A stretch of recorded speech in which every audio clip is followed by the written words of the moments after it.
Hey there, Detroit sports fanatics. I'm Taylor Phillips, and welcome to Taylor's Detroit Sports on Spreaker. You can also find this and all other episodes of Taylor's Detroit Sports on iHeartRadio. If you have any opinions on everything that's going on in the Detroit sports world, call in or send a text message live on the show at 231-429-3668. That's 231-429-3668. Also, you can add me on Facebook as Taylor Phillips, online at facebook.com/Phil1DT. Like my Facebook page, Taylor Phillips' Detroit Sports page. Join my Facebook group, Taylor Phillips' Detroit Sports Group, and follow me on Twitter at DT2Phillips.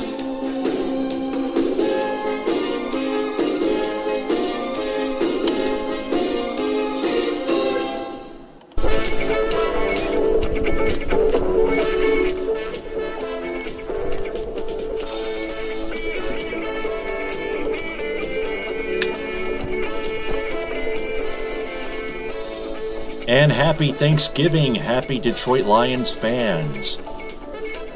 This is episode 105 of Taylor's Detroit Sports on Spreaker.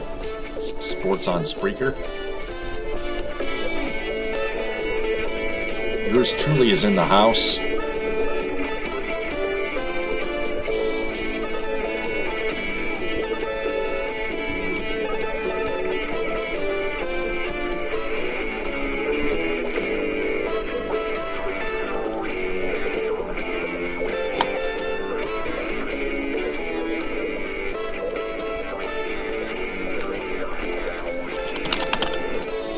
We are going to get right to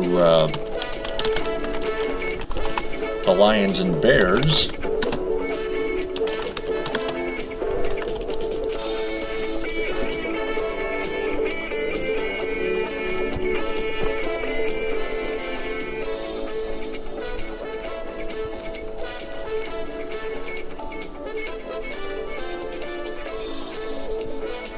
And we're going to get to it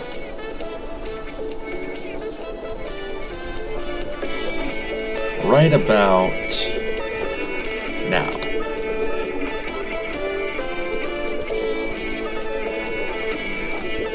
It was a rough first quarter for the entire Lions team. The Bears struck first and led 14-3 after one quarter of play. They scored the game. They scored the first 7 points of the game.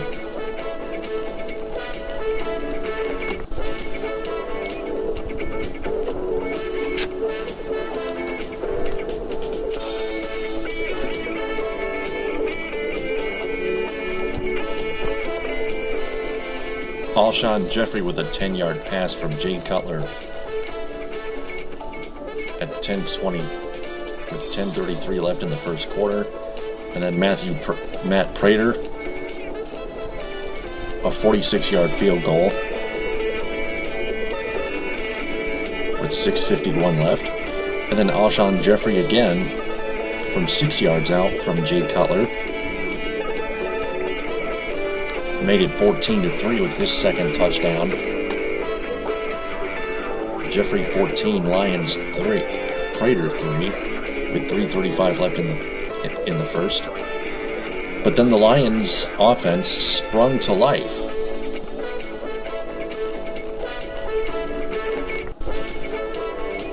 Just 2 minutes and 5 seconds into the second quarter, Matthew Stafford connected to Calvin Johnson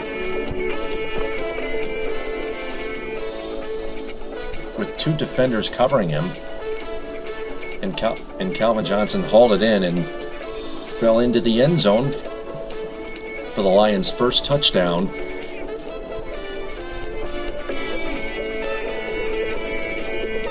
In 3 games. The Lions offense for the Lions offense.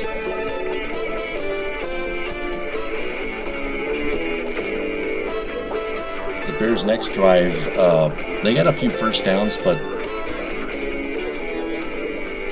the Bears were forced to punt.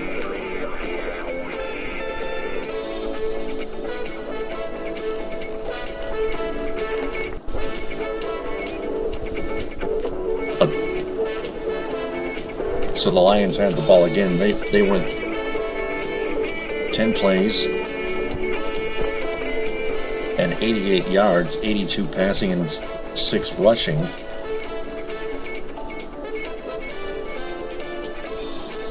And on 4th and goal, Joyce Bell dove over the top and broke the plane into the end zone to give the Lions a 17-14 lead with 3:18 until halftime. And the Lions weren't done yet.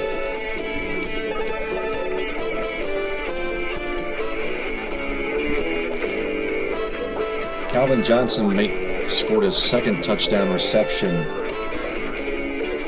with just 24 seconds left to complete a 5-play, 64-yard passing yard drive in just a minute and 21 seconds to extend the Lions' lead to 24-14 at halftime.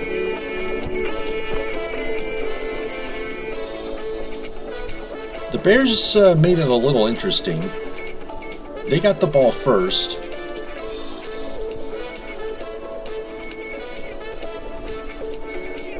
Went 13 plays and 71 all passing yards, only to settle for a Robbie Gould 35-yard field goal.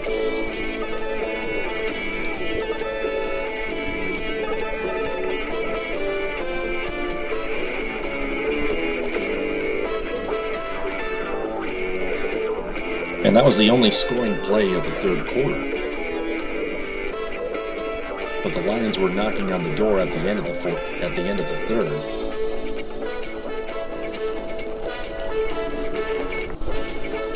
And Joseph Fourier came so close to breaking the plane on 2nd and goal. He made the catch so far inside the one that the Lions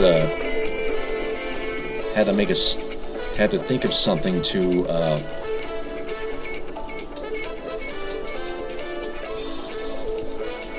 get the ball into the end zone. Actually, I take that back because it was so easy. Because all Stafford had to do was hand it off to Joyce Bell, and he found an open route, a wide open route off left guard, and he walked in to the house for a 31-17 lead on a 1-yard touchdown run just 3 seconds into the fourth quarter.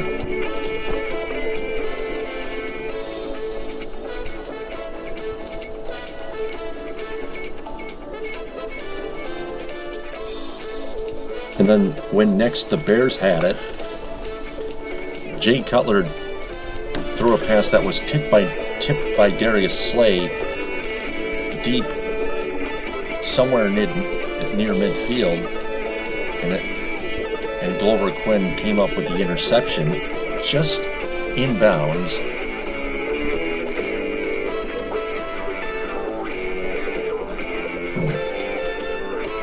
And that interception helped seal the victory for the Lions, because all they needed was a 40-yard field goal by Matthew Prater, who finished 2 for 2 in field goal attempts. With 6:16 left in the fourth, the Lions were just winding down the clock before they can put the dagger in the Bears' hearts. And then on the final drive of the game, possessed by the Chicago Bears, ending with no time left on the clock, Jay Cutler threw another interception in the end zone, caught by James Ahedebo.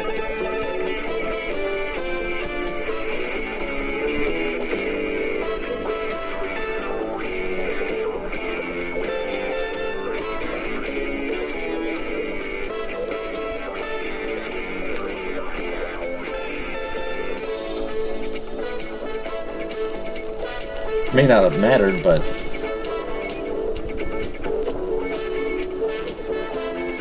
it was sure a happier ending for Lions fans.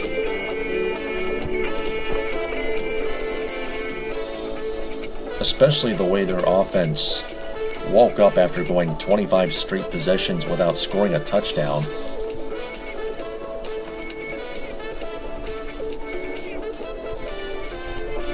They scored 3 touchdowns.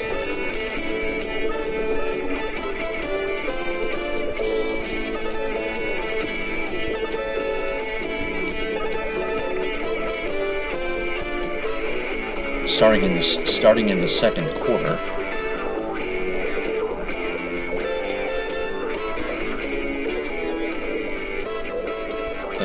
Three touchdowns in the second quarter. 4 touchdowns total.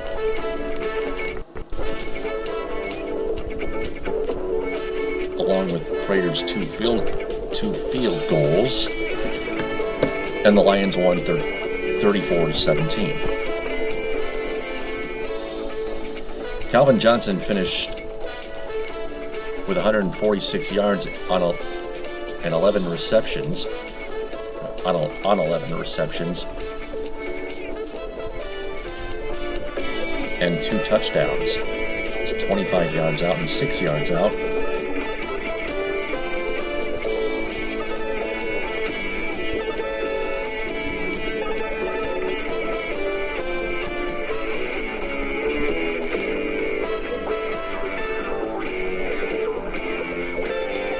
And he surpassed 10,000 career receiving yards in the game and also recorded his 42nd career 100-yard receiving game, which ties him with Hall of Fame wide receiver Chris Carter from the Minnesota Vikings for 15th on the all-time list.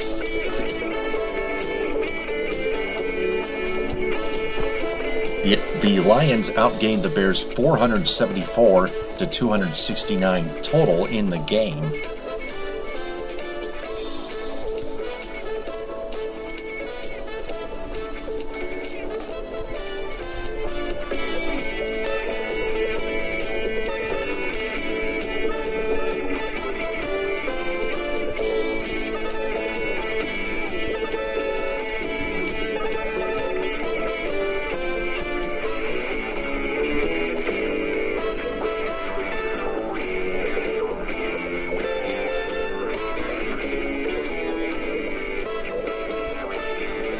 Tim Twentyman names offensive coordinator Joe Lombardi the player of the game because Lombardi had a terrific game plan against a reeling Bears secondary that included a quick passing attack and plenty of screens.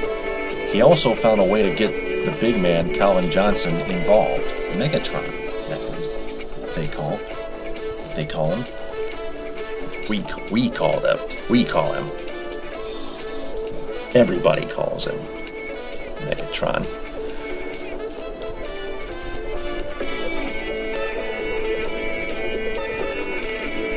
Matthew Stafford finished 34 of 45, an excellent job for 390 yards passing and 2 touchdowns and a passer rating of 116 flat.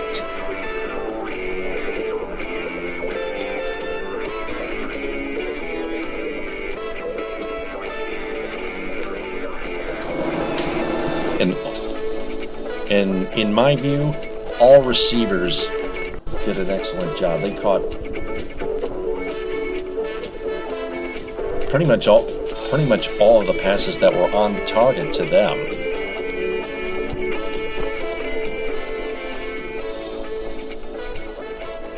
Golden Tate caught 8 passes for 89 yards.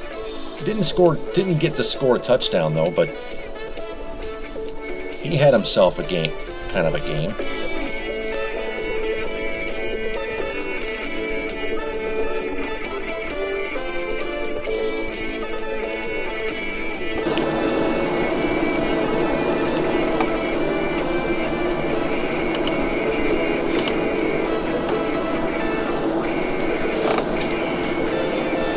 And with the win, the Lions improved to 8-4, and hopefully the Patriots beat the Packers to force a tie for first place in the NFC North. The Packers are 8-3. They play at home against the Patriots, who are yet 9-2. The Pack is already 8-3.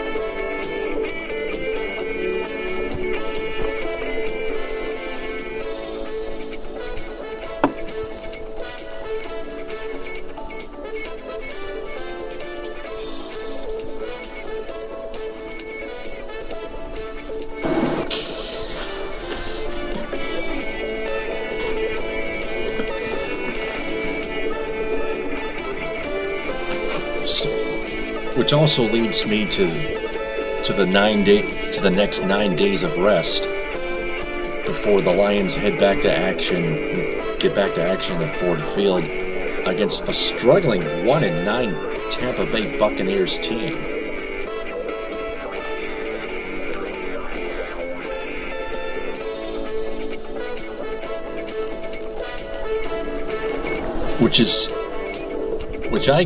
Which I considered more of a piece of cake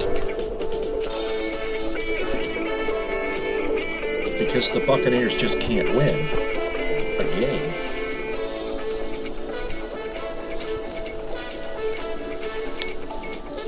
Because I think the game, and considering that it's worse than the Bears' record, that upcoming game for the Lions should be easier.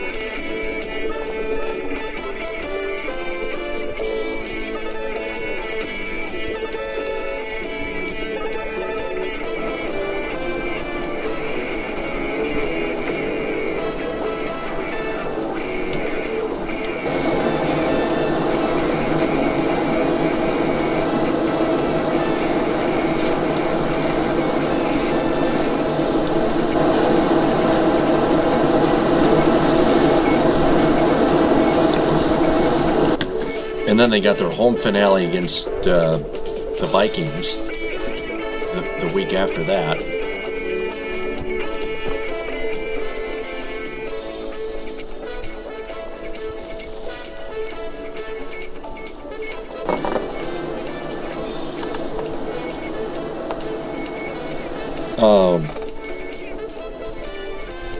But speaking of the 9 days of rest, the Lions played without Reggie Bush and Riley Reiff.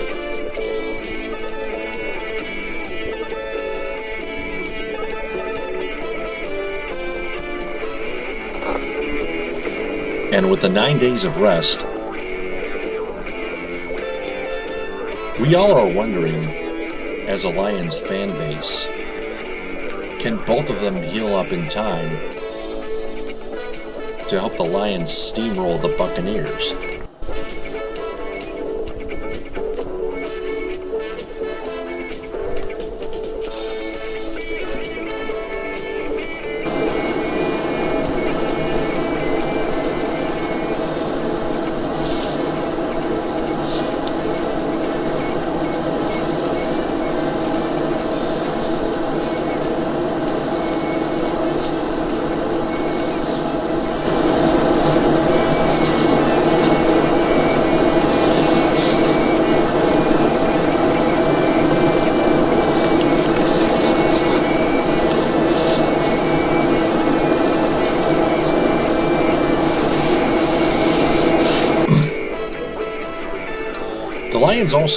The Lions almost suffered an injury.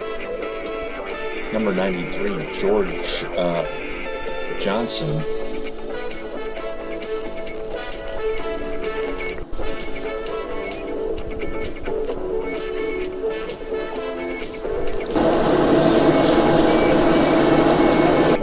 Went down, didn't get up, but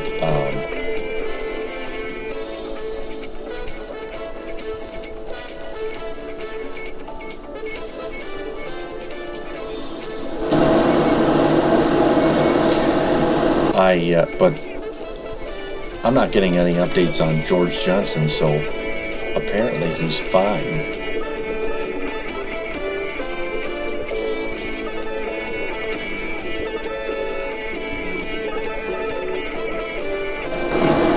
But Calvin Johnson, he became the fastest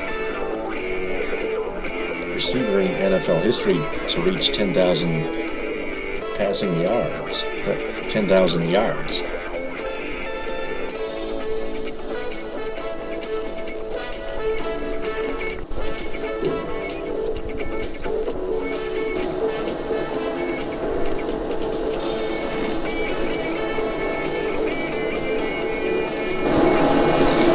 I'm also hearing that the Lions also hope to get back defensive tackle Nick Fairley sometime in the next couple weeks, though his progress is an unknown status at this point.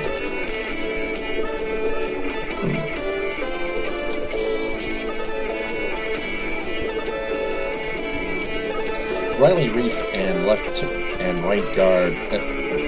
Riley Reiff, their left tackle, and right guard Larry Warford, Detroit's top two offensive linemen, are both believed to be nearing a return. 10 days could be enough time for it to happen, at least in Reiff's case. And tailback Reggie Bush should be close after missing 5 of the past 6 games with a frustrating ankle issue that allows him to practice but not play. He's still stuck on 191 yards, and this is shaping up to be the second worst season of his career.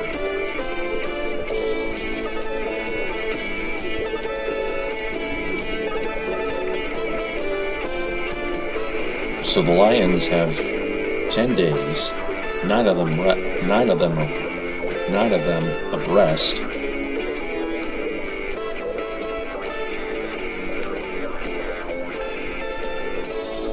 to simply heal the injuries they've already sustained before hosting the Tampa Bay Buccaneers at Ford Field on December 6th. This article right here is written by Kyle Meinke of NLive.com. Tim Twentyman is the writer for DetroitLions.com.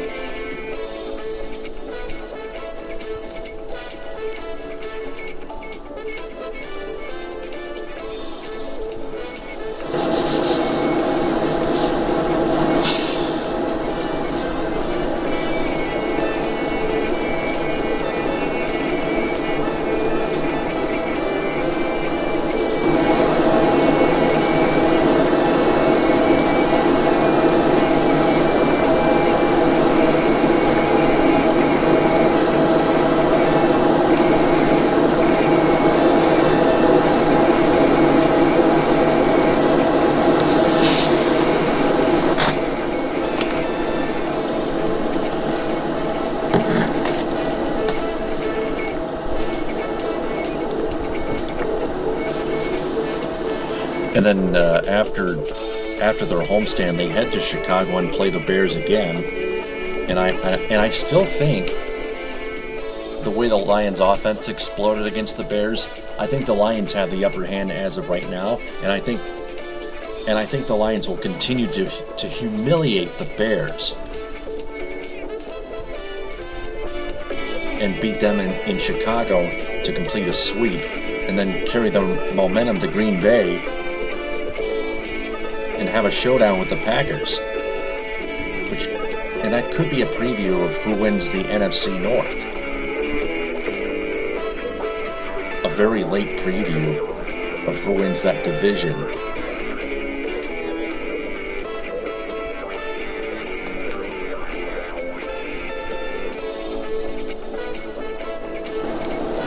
The Packers have played well as of late, but most of the teams that they have beaten have struggled this season. Especially the Vikings the last time.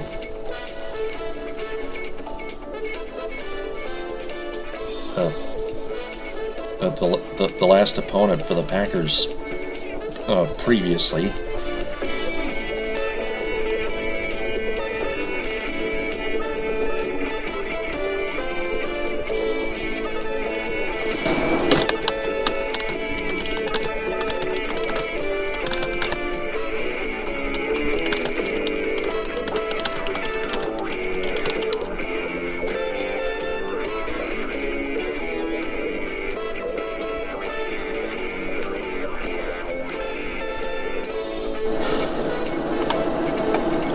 That Buccaneers game starts at 1 on Fox a week from Sunday.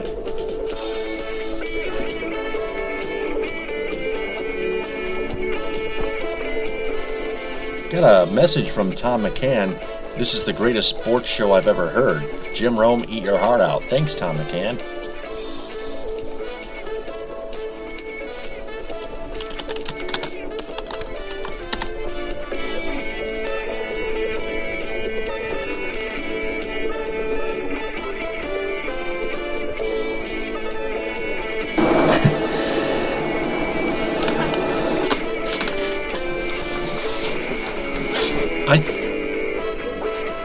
If the Lions continue to carry their momentum throughout the whole season, I think they have a chance to beat the Packers at Lambeau Field for the first time since 1991.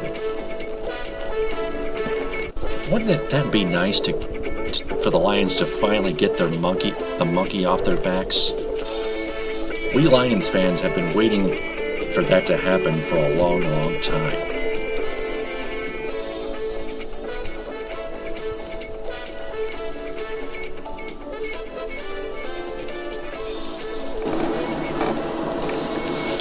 But I must move on to other Detroit sports. To college basketball.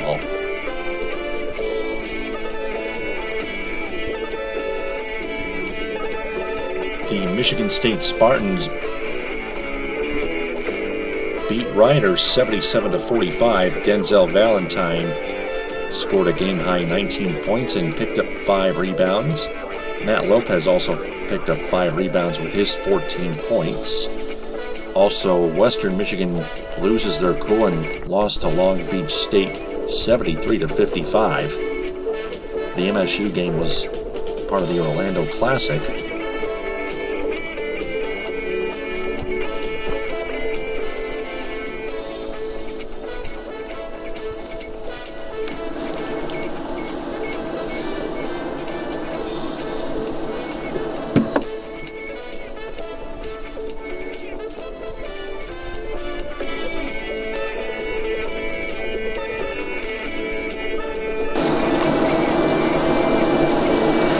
Western Michigan and the Broncos and Long Beach State also played in a tournament game, but I forgot what that was. But anyway, the Broncos aren't that good.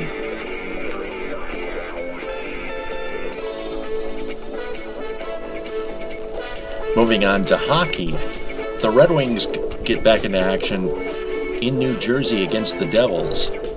Mike G. Morreale, NHL.com staff writer.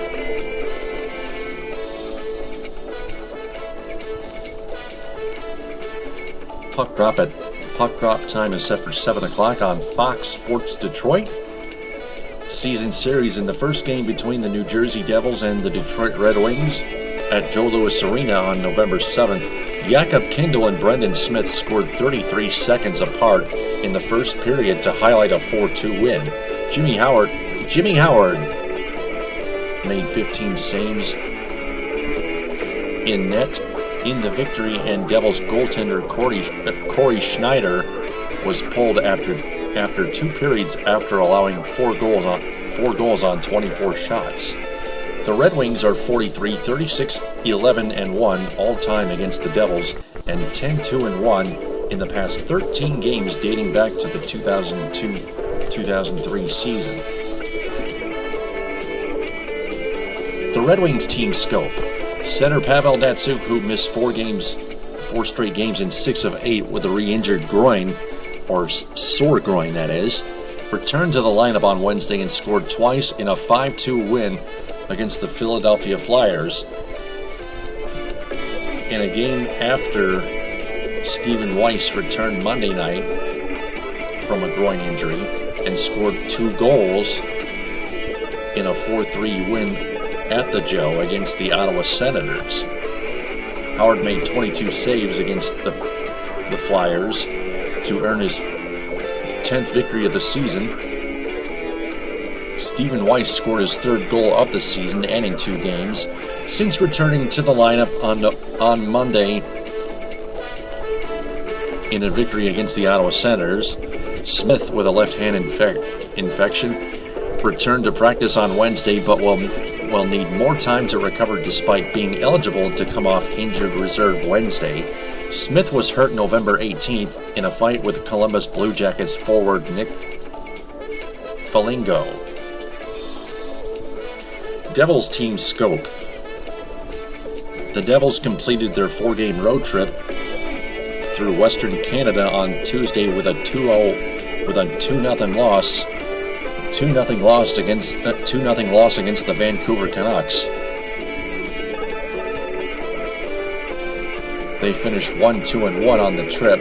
Schneider made 34 saves, including 17 in the first period, as the Devils lost for the 8th time in the past 11 games.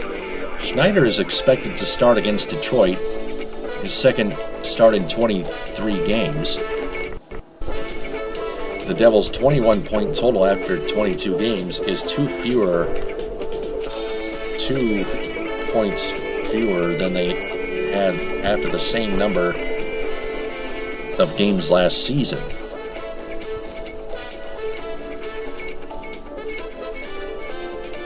When they had 23 points.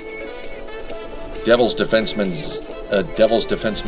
Marek Zidlitsky and Andy Green each received treatment after taking shots at their foot during the game, according to NorthJersey.com. Each player is probable against the Red Wings to return. New Jersey's penalty kill has gone 27 for its last 28 over the past 7 games.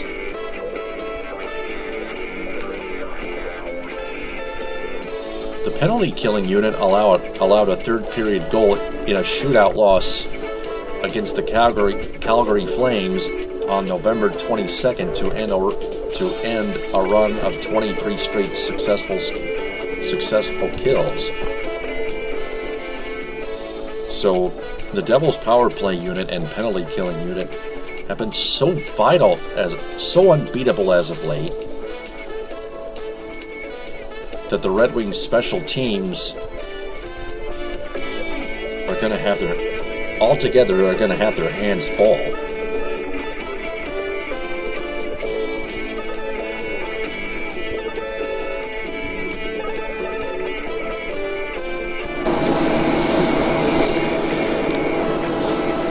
The Red Wings have 29 points, and the Devils, like I mentioned earlier, just a few minutes ago, have 21. The Red Wings are 4-3-3 on the road. The Devils are 3-3-2 on the road. At home. 3-3-2 at home. 6-7-1 on the road. The Red Wings are 8-2-2 at home. They return home at 2 on Sunday against the Vancouver Canucks. Speaking of Vancouver, again, you can catch that on Fox Sports Detroit, Wings and Devils at 7. Also on the radio on 97.1 The Ticket in Southfield in the greater Detroit area, and the Detroit Red Wings Radio Network. Ken Daniels and Chris Osgood will call the game on TV. Ken Cal and Paul Woods on the radio. And lastly,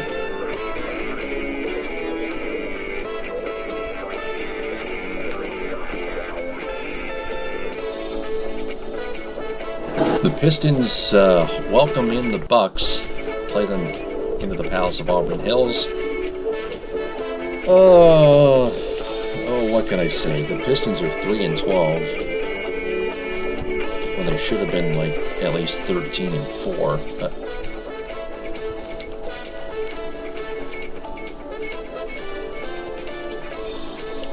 Or 11-4.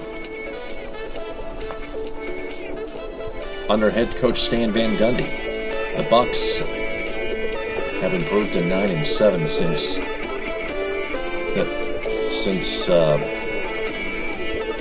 starting the first of two meetings between the Pistons and the Bucks in Milwaukee.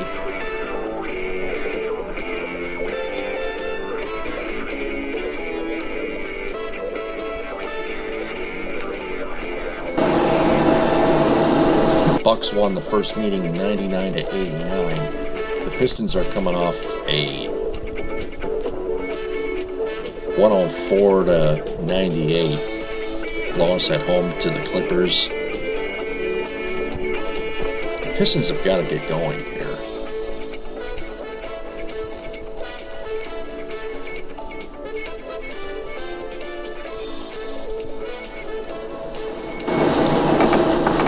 It's not like they're going to suck forever.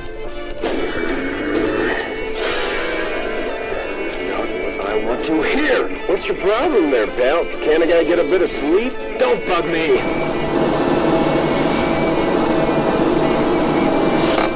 That game will be... Well, that game will start at 7:30 on Fox Sports Detroit Plus with George Blaha and Greg Kelser calling the game on TV and on Detroit Sports 105.1, WMGC FM in Royal Oak in the greater Detroit area with Mark Champion and Rick Mahorn.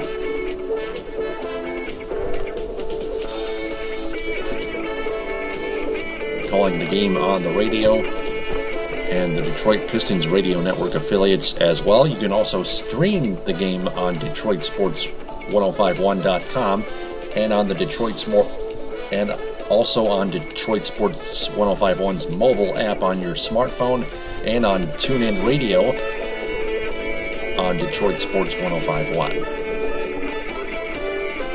I think it's the best Detroit sports radio station that all Detroit fans can ever listen to. A lot smarter and a lot kinder than 97.1 The Ticket will ever be. Unless that station starts manning up.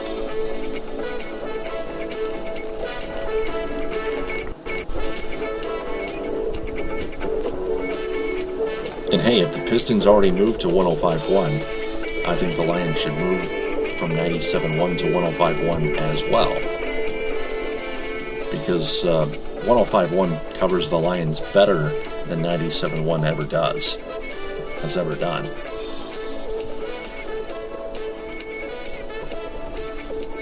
So, that's all I've covered here. Denny, gonna kill some time here. If anybody has any opinions on the Lions, Red Wings, and Pistons, and Michigan State Spartans basketball, and Western Michigan Broncos basketball, you can call in or text at 231-429-3668.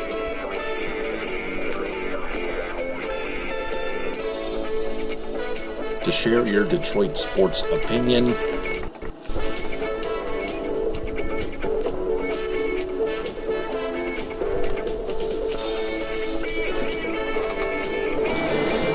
Other scores in the NFL: the Philadelphia Eagles clocked the Dallas Cowboys 33-10, and the Seattle Seahawks grounded the 49ers in San Francisco 19-3. Just about an hour ago.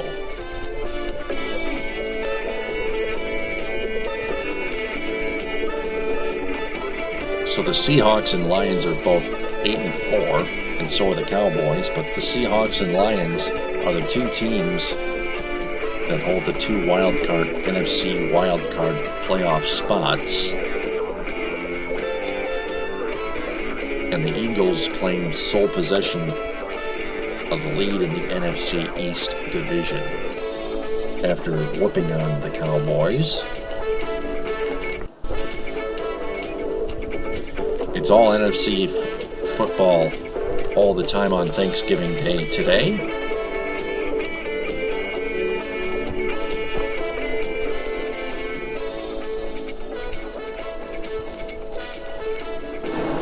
I hope you all had a very, very happy Thanksgiving after that Lions victory. Second Thanksgiving Day victory for the Lions after losing 9 straight on Thanksgiving Day. Give offensive coordinator Joe Lombardi props and head coach Jim Caldwell as well. Matthew Stafford at quarterback. Man. He did a lot better job than he did his last few games. The receiving department, all the receivers did a much better job and showed everybody what they were made of after having just a very rough game in New England this past Sunday. But hope the Patriots prove that they're the better team than the Packers, the hated Packers.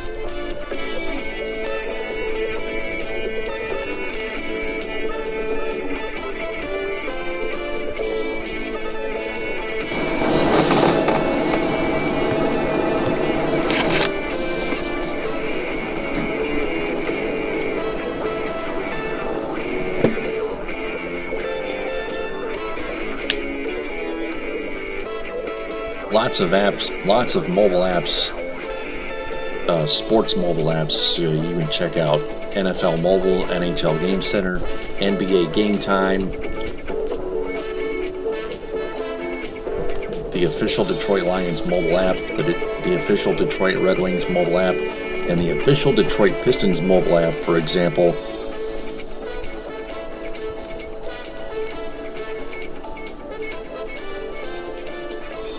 Let me see here. Patriots and Packers at 4:25 on CBS, on your local CBS television affiliate.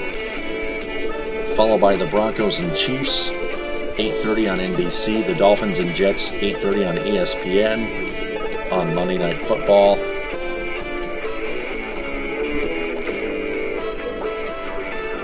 Plus other games, the Browns and Bills, the Bengals and Buccaneers, the Redskins, the Colts, Giants and Jaguars, Raiders and Rams, Chargers and Ravens, Saints and Steelers, Titans and Texans, Panthers and Vikings, and finally the Cardinals and Falcons to round out Week 13.